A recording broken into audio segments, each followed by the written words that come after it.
Today I'm joined by Gemma, who is a lead nurse here at Ashton Primary Care Network. Thank you so much for joining us. Thanks for coming. And on Monday, Cervical Cancer Awareness Week will start, and today we're going to talk about the signs and symptoms of cervical cancer as well as the screenings. But to begin, can you tell me, what is cervical cancer? So cervical cancer is a cancer that develops in the cells of the cervix, which is the opening to the womb, and it usually develops over time following a long-term HPV infection. Perfect. And then the screenings, they can be quite daunting. Are they a pretty quick process? It's a really quick process. We want to encourage everyone to come. The thought of it and the dread is worse than the actual procedure itself. It's over very quickly in a couple of minutes.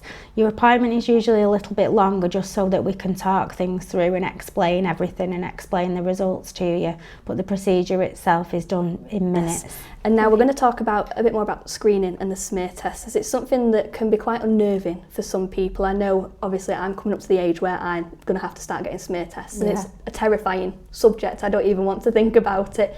What would you say to reassure someone like me who was coming in for a screening that was a bit nervous?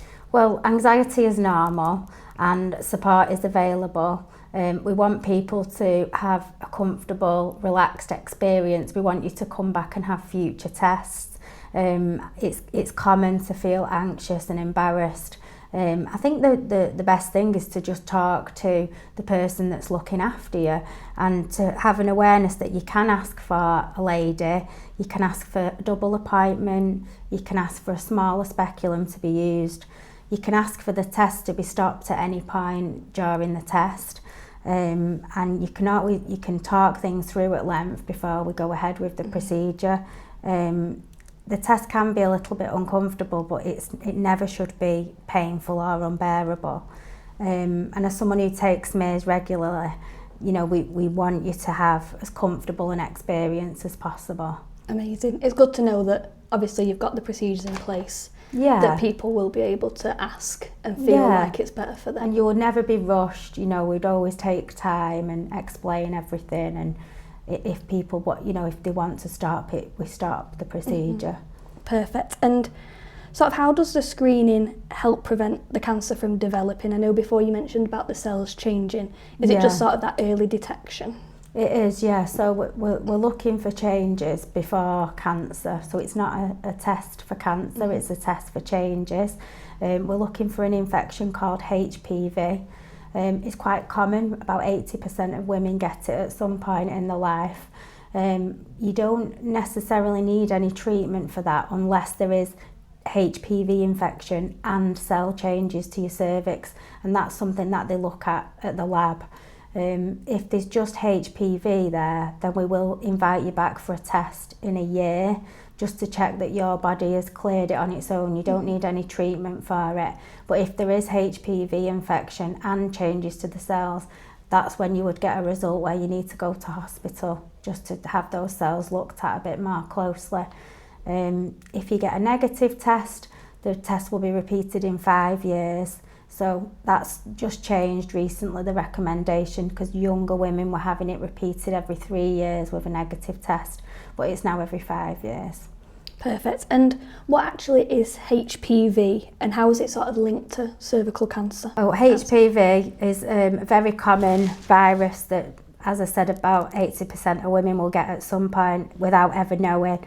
And the screening tests for HPV first so we can prevent the cancer developing.